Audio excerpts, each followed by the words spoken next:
Assalamualaikum anak-anak. Ya, selamat pagi. Kembali lagi berjumpa dengan Pak Eko.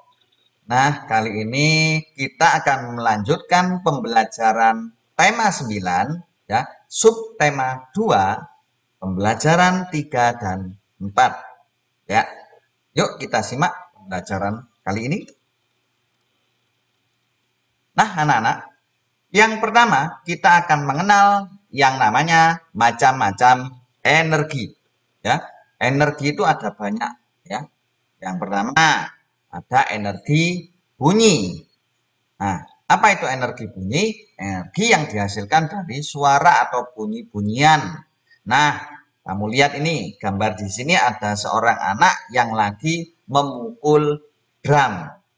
Nah, nih, setelah dipukul, maka drumnya akan berbunyi. Ya, banyak contoh yang lain, misalkan memetik gitar, memukul gong, ya, dan lain sebagainya. Yang kedua ada energi panas. Ya, energi panas di bumi yang paling besar adalah apa ini? Matahari. Ya, nah energi panas itu juga bisa disebut sebagai energi kalor.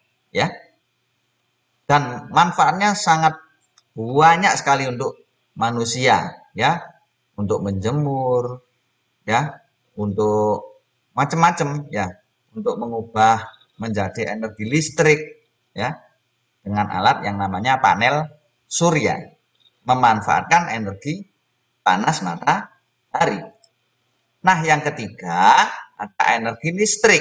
Nah, energi listrik ini adalah kita tahu semua, ya, ini merupakan kebutuhan yang paling banyak digunakan untuk kebutuhan rumah tangga. Ya, di rumah ada lampu, mesin cuci, kulkas, setrika, blender, ya, semuanya membutuhkan energi yang namanya energi listrik. Yang kedua, kita akan mempelajari macam-macam perubahan energi. Nah, yang Pak Eko tulis ini hanya beberapa contoh, ya, dan masih banyak yang lainnya, ya. Saya contohkan yang pertama ada energi listrik menjadi energi panas, ada energi listrik menjadi energi gerak, ada energi cahaya menjadi energi listrik, ada energi gerak menjadi energi bunyi, ada energi kimia menjadi energi gerak, ya, ada energi gerak menjadi energi listrik. Nah, pada pembahasan PB pertama dulu, yang lalu Pak Eko membahas yang namanya PLTA. Ya, kita tahu PLTA memanfaatkan gerakan aliran air, ya, yang diubah atau dimanfaatkan gerakannya tersebut untuk memutar generator. Nah, dari generator itu bisa menghasilkan yang namanya energi listrik. Nah, ini contoh perubahan energi gerak menjadi energi listrik. Nah, ini Pak Eko saya contohkan sedikit aja. Contoh perubahan energi, ya. Ini ada blender, ya. Blender ini pasti membutuhkan energi listrik, ya. Nah, dari energi listrik maka berubah menjadi energi gerak. Kalau kita tekan saklar tombol on-nya, maka ini buah yang di jus ini akan hancur. Blendernya dapat berputar, ya.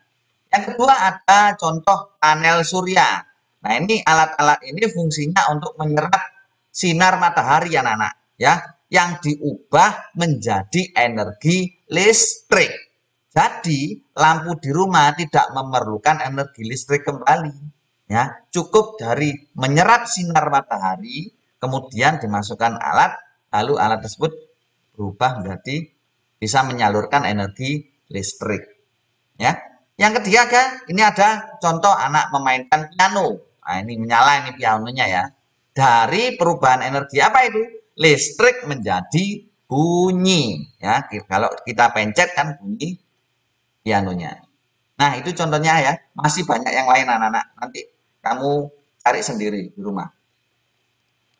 Nah, kita akan belajar kewajiban terhadap sumber daya alam. Nah, kewajiban kita apa saja terhadap sumber daya alam supaya sumber daya alam tersebut tidak rusak, ya, terjaga dan bisa digunakan oleh siapapun. Nah, yang pertama, kita harus mengurangi kegiatan yang dapat menghabiskan sumber daya alam. Nah, apabila ada orang yang mengeksploitasi secara besar-besaran sumber daya alam, maka apa yang terjadi? Bisa persediaannya akan habis, juga bisa rusak, ya, kalau tidak sesuai aturan. Yang kedua, memanfaatkan teknologi ramah lingkungan. Nah, ramah ini berarti aman terhadap lingkungan, ya, tidak membahayakan terhadap lingkungan. Contohnya tadi, menggunakan listrik atau panel surya, memanfaatkan energi dari sinar matahari, diubah menjadi energi listrik, seperti itu. Yang ketiga, menjaga dan melestarikan alam dan menjaga ketersediaan sumber daya alam. Harus kita jaga, ya, kita lestarikan. Maka caranya adalah satu, harus hemat. Tidak boleh boros terhadap sumber daya alam yang ada. Ya, contoh air aja di rumah. Nah, apabila di bak mandi, kamar mandi sudah penuh, apa yang harus kita lakukan? Mematikan keran air. Ya, jangan dibiarkan penuh. Ya, walaupun seandainya air tersebut tidak membayar karena dari sumber, namun kita tetap wajib untuk menghemat supaya apa? Persediaannya tetap terjaga. Nah, yang keempat, reboisasi. Nah, ini penanaman kembali. Ya, dengan menanam pohon, maka sumber daya alamnya nanti akan tetap terjaga dengan baik. Yang kelima, menggunakan energi alternatif. Nah, ini energi alternatif macam-macam, ya. Jadi, air diubah menjadi energi listrik. Ya, macam-macam anak-anak. Ini sedikit contoh, dan masih banyak lagi kewajiban kita terhadap sumber daya alam. Nah, berikutnya, hak memanfaatkan sumber daya alam. Ada kewajiban, ada hak. Hak untuk memanfaatkan sumber daya alam dapat kita lakukan secara ada dua. Yang pertama, yaitu secara langsung. Artinya apa? Artinya contoh hasil sumber daya alam tersebut bisa dikonsumsi secara langsung. Ini saya contohkan hasil pertanian atau peternakan. Bisa langsung dikonsumsi, tapi tentunya harus dimasak dulu. Ya, bisa langsung dikonsumsi secara langsung oleh masyarakat. Hasil buah-buahan juga seperti itu. Bisa langsung dikonsumsi. Ini ada hasil pertanian, ya, ada hasil perikanan. Bisa langsung dikonsumsi oleh masyarakat, tapi tentunya harus dimasak dulu. Nah, berikutnya ada secara tidak langsung. Artinya sumber daya alam tersebut tidak bisa dipakai secara langsung, akan tetapi harus diolah terlebih dahulu supaya bisa dimanfaatkan oleh masyarakat. Saya contohkan, ini ada minyak bumi. Apabila setelah dibor, nah, dari laut, nah, itu masih belum bisa digunakan, harus dilakukan pengolahan, proses penyulingan sehingga menjadi apa yang kita butuhkan, misalkan untuk bensin, misalkan untuk gas, nah, dan lain sebagainya. Nah, ada berikutnya, ini ada tanaman tebu. Nah, tanaman tebu ini biasanya dimanfaatkan untuk bahan pembuat gula, ya. Nah, walaupun ini bisa dimakan secara langsung, akan tetapi untuk proses menjadi gula perlu proses tahapan-tahapan, ya. Nah, digiling dan sebagainya, ya, seperti itu. Nah, ini ada gambar lagi, ada petik teh, ya. Teh yang kita konsumsi sehari-hari itu, ya, asalnya ini dari daun ini. Nah, dari daun teh ini kemudian diproses demikian rupa sehingga menjadi teh dalam kemasan, tinggal celup saja, ya.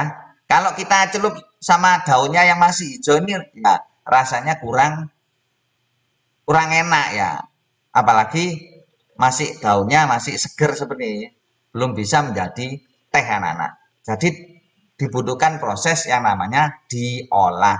Makanya dinamakan secara tidak langsung. Nah, demikian anak-anak penjelasan Pak Eko untuk pembelajaran 3 dan 4 pagi ini. Bila mana penjelasan Pak Eko dirasa kurang jelas, nanti kalian bisa bertanya kepada Pak Eko secara langsung atau via Japri.